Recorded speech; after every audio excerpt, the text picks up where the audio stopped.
What's up?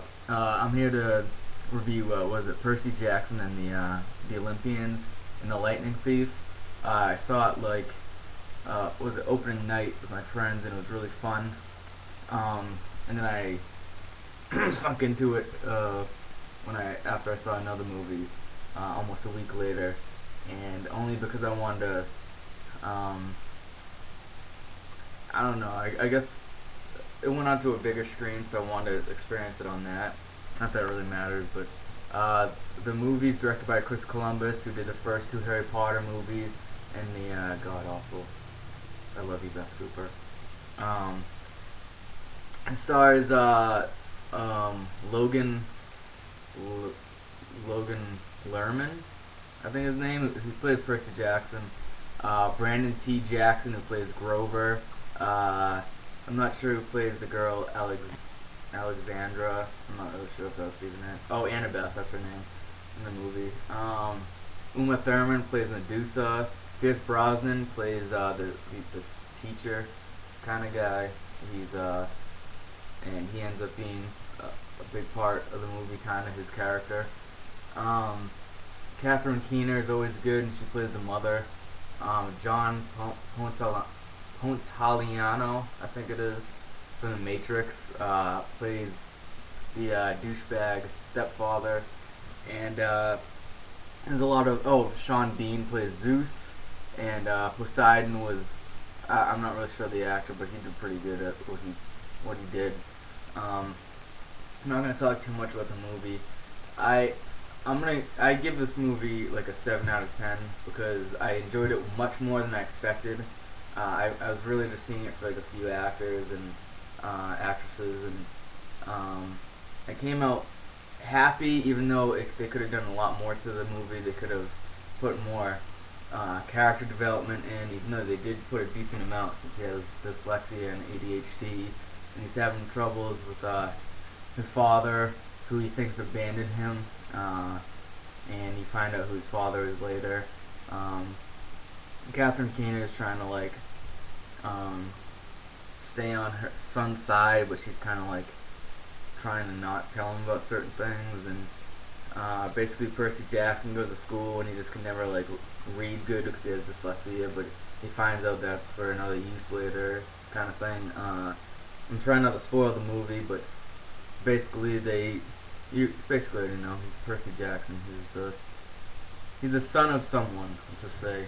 Um, the movie does have really good special effects and really fun scenes, and some were so brutal that I actually think it should have been rated PG-13. Because the second time I saw it, there was this kid in front of me with his mother, and he kept getting freaked out by sword fights and shit, and he was just I can just tell that this is definitely seems like a more mature movie, but they just kind of tried watering it down and make it PG. Um, there's a lot of good scenes when they're basically traveling across the country and to different landmarks for certain reasons in order to get to certain destination, and it's fun to go along with it. It is funny at times, even though I kind of feel bad for Brandon T. Jackson because he's really funny, and he's even funny in the movie, but you can just tell that it's really kind of maybe not stereotypical all the time, but they always try to give him the one-liners. I never read the book. I saw it the first time I saw it. It was with a few of my friends, and one of the girls read the book, but she absolutely loved the movie. She said there's a lot of differences, but she really enjoyed the movie a lot.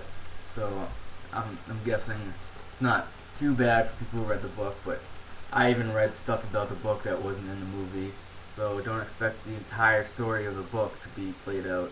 Um, uh, in a way, I shouldn't say it, but in a way, I think maybe if it was a different director, it could have been handled better. But for what Chris Columbus did, I never saw Beth Cooper, and I never will because I just hear so much bad things about it. And that's one of those movies I can't even give a chance because I'm not into uh, those types of movies. But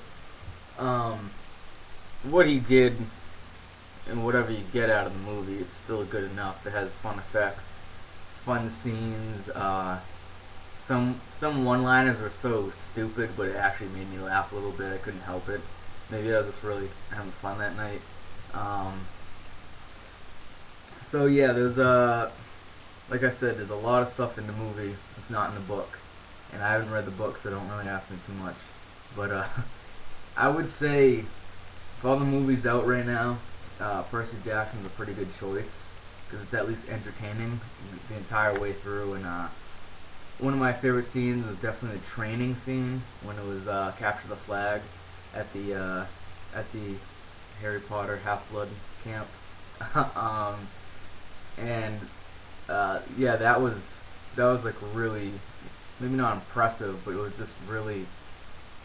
I used to love Capture the Flag as a kid, maybe that's why. And then I played on Halo and games like that, so just watching that scene was pretty cool.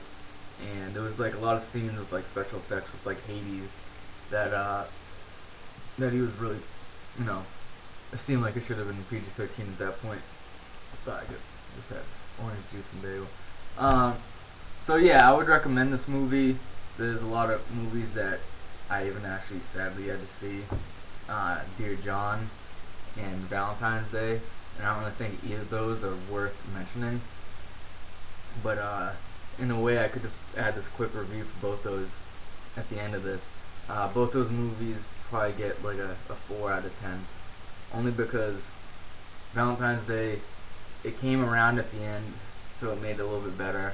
I don't even know why I ended up seeing it. That's when I saw Percy Jackson the second time. I had to redeem what I just saw, so I had to walk into Percy Jackson. Um, and then, so yeah, Valentine's Day, a lot of actors. That's what the whole point of the movie was, to get a bunch of actors together and hope that fans of each of those actors would come and make a lot of money, which it did. So, which is obvious.